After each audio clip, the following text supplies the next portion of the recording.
Of the more reprehensible acts that are committed during times of war, the use of child soldiers is rightfully considered one of the single most horrific crimes. Forced conscription of those under the age of 18 is considered a form of slavery under international labor law. While it is appalling to think of children being used as soldiers, there are many examples of children of a wide variety of ages being used in battle, and what follows are 10 examples in which a child soldier or soldiers were enlisted in armed forces and used to fight a battle. 10. Monsillo Gavrik. Serbian Army, World War I. Known as the Serbian Knight, Gavrik enlisted in the Serbian army at the age of 8 after Austro-Hungarian forces slaughtered his entire family. Gavrik was only spared due to a chance visit to his cousin's home and, as the only surviving member of his family, he decided to join the army and fight against the force that had destroyed his loved ones. He left his home, which had burned down, and caught up with the 6th Artillery Division of the Serbian army, telling them his story and how he wished for the lives of his family to be avenged. Upon learning the story of Gavrik's family and their demise, Major Stephen Tukovic granted Gavrik admission to the army. Gavrik remained with the Serbian ranks all the way through the end of World War I, fighting in the Battle of Kolubara and surviving the Albanian Golgotha before sustaining wounds at Kazmikalan on his way to becoming the youngest corporal in the world. 9. The Jewish Cantonists. Czarist Russia. The Jewish Cantonists were supposed to be drafted into military service if they had reached the minimum age of 12. But in order to meet quotas, particularly during the Crimean War, many conscripts were well under the minimum age requirement. During this period of forced conscription, the young recruits were sent to a military training academy and ultimately served in the military for a term of 25 years beginning when they reached the age of 18. One of the primary reasons for pressing the Jewish Cantonists into the military at such an early age related to Tsar Nicholas's belief that Jewish children should be placed in the military while still young enough to be susceptible to external influence. Being so young, they often struggled to survive the demands of military life, despite not necessarily being on the front lines. Of a convoy of young conscripts, one author observed the following. They brought the children and formed them into regular ranks. It was one of the most awful sights I have ever seen, those poor, poor children. Boys of 12 or 13 might somehow have survived it, but little fellows of 8 and 10. Not even a brush full of black paint could put such horror on canvas. Pale, exhausted, with frightened faces, they stood in thick, clumsy, soldiers' overcoats, with stand-up collars, fixing helpless, pitiful eyes on the garrison soldiers who were roughly getting them into ranks. The white lips, the blue rings under their eyes, bore witness to fever or chill. And these sick children, without care or kindness, exposed to the icy wind that blows unobstructed from the Arctic Ocean, were going to their graves. 8. Powder monkeys. Napoleonic Royal Navy. Powder monkeys, as they were called, played an incredibly important role on the warships used by the Napoleonic Royal Navy, as it was their job to ensure that there was a continuing supply of gunpowder being delivered to gun crews during the heat of battle. It was an incredibly dangerous job, and it was one that was often handled by children despite the high risk of serious injury and death. The gunpowder on the warships was stored in the magazine, which was a sealed storage chamber that was well below the waterline of the ship, a necessity given the nature of naval battle and the inherent dangers that vast quantities of gunpowder create.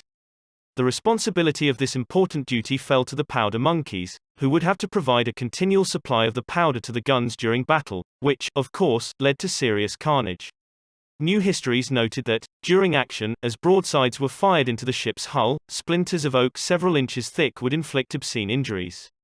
Gun carriages would be dismounted, crushing and maiming their crews. Guns could even misfire, sending a hail of scalding iron in all directions. The sights, smells and sounds of the injuries would have been absolutely appalling. 7. Monty Pasero. Spanish Civil War. There were a number of atrocities committed on both sides of the Spanish Civil War, as hundreds of thousands died while Spain was forced to witness the parading soldiers who flourished enemy ears and noses on their bayonets, the mass public executions carried out in bullrings or with band music and onlookers dancing in the victims' blood.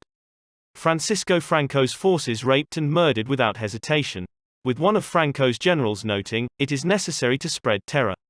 We have to create the impression of mastery, eliminating without scruples or hesitation all those who do not think as we do." In George Orwell's account of the Spanish Civil War, Homage to Catalonia, he details many of the atrocities, including the use of child soldiers at Monty Pasero, saying, "Here and there in the militia you came across children as young as 11 or 12. Usually refugees from fascist territory who had been enlisted as militiamen as the easiest way of providing for them. As a rule they were employed on light work in the rear, but sometimes they managed to worm their way to the front line, where they were a public menace. I remember one little brute throwing a hand grenade into the dugout fire, for a joke. Quote. 6. The Grey Ranks. Poland, World War II. The Grey Ranks, also known as the Czar Seregi, took part in the Warsaw Uprising toward the latter part of World War II, serving primarily to deliver important messages as a part of a sort of underground postal system from August-October 1944. The Grey Ranks were also partially responsible for the preparation of the uprising, as weapons were delivered over the wall and into the Warsaw Ghetto in advance of the uprising. Irina Polkowska-Rutenberg, just 14 at the time of the uprising, recalled taking part in delivering weapons and caring for the wounded, saying, "There was a little boy, about 14. He was brought wounded from the barricades with a hole in his head the size of a quarter. He kept on calling for his mother. They put him in my charge. This was such a shock for me." The youngest members of the Grey Ranks were between 12 to 14 years old, and they were charged with not just the relaying of messages, but also with the smuggling of weaponry throughout the months that the Warsaw Uprising lasted. Older members of the Grey Ranks fought alongside the resistance fighters, and it is believed that an estimated 9,000 children perished during the fight against the Nazis occupying the city. 5. Sons of the Regiment. Soviet Red Army, World War II. It was something of a long-standing tradition in the Soviet Red Army to adopt orphans into military service, and there have been some estimates indicating that the Soviets allowed 25,000 soldiers aged 6 to 16 to fight on the front lines of World War II.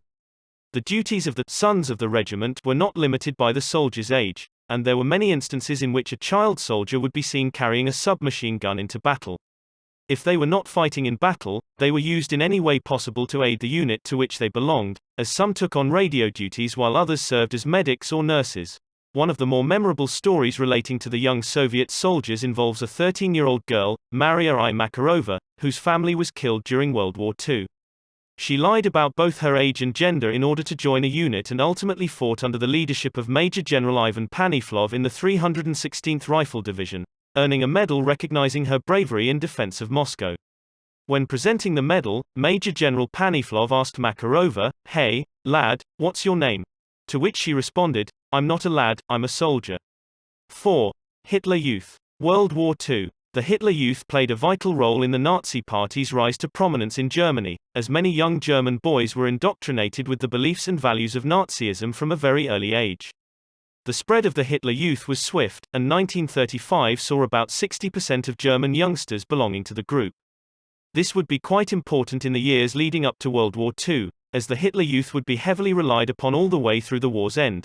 The early years of the war saw many of the leaders of the Hitler Youth off to war, which led to many 16 and 17-year-olds taking control of the younger members of the organization. By the end of the war, German forces increasingly turned to the Hitler Youth for numbers and, by 1943, 10,000 recruits, many 16 years of age and younger, formed the 12th SS Panzer Division Hitlerjugend.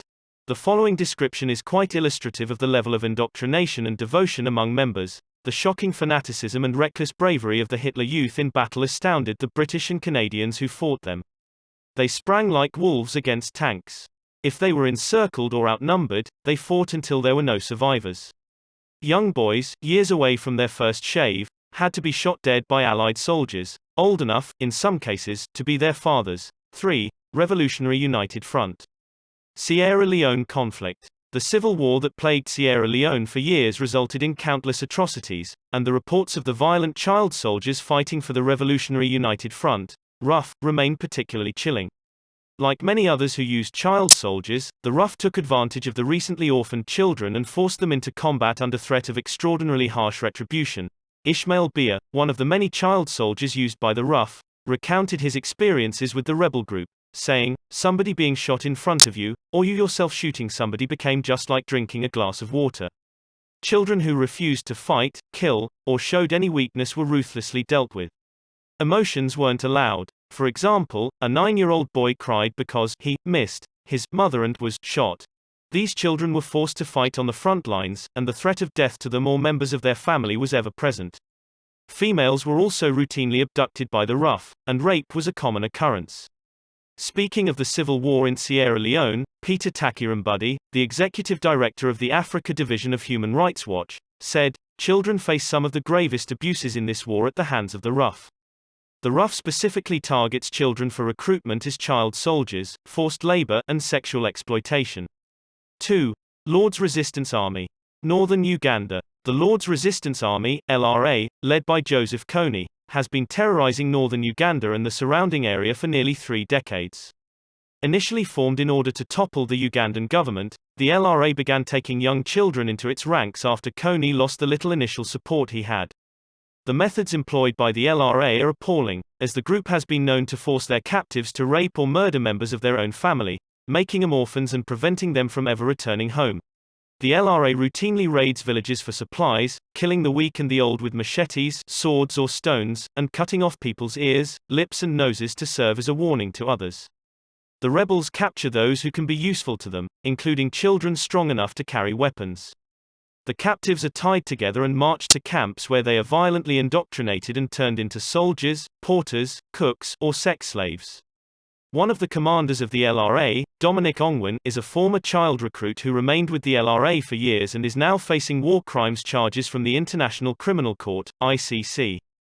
Though he has cited his status as a former child soldier who was indoctrinated by Kony's forces as reason for sympathy, he is also believed to be responsible for the deaths of 100,000 people in Uganda and the displacement of 1.7 million. Ongwen is one of the 30,000 children believed to have been abducted and forced into service by the LRA, and a researcher with Human Rights Watch acknowledged the inherent difficulties in the case, saying, "Here is a child who suffered, who was himself abducted. And he will now have to answer for his crimes." 1. Tamil Tigers. Sri Lankan Civil War. During the 25-year Sri Lankan Civil War, child abductions became commonplace, with abductees being forced to fight on the front lines for both sides in the war. Toward the end of the fighting, these abductions became more frequent, with UNICEF estimating that the forced recruitment of children numbered over 6,000 from 2003 to the end of the Civil War. Once the child soldiers had joined the Tamil Tigers, the indoctrination was so strong that the young fighters were among the most feared, while others would go on to join the Black Tiger suicide bombers. The Sri Lankan soldiers called one of the Tamil Tigers units the Baby Battalion, and though it was composed mostly of young soldiers, it was also one of the more feared units of the Tamil Tigers. In order to help reintegrate the child soldiers who were spared by the end of the war, the Sri Lankan government organized rehabilitation camps, with the Major General in charge of the camp, Daya Ratnayake, saying, "These are children who were exposed to danger, taken away from their families and deprived of their childhood. Our hope is to get them back to normal as much as possible."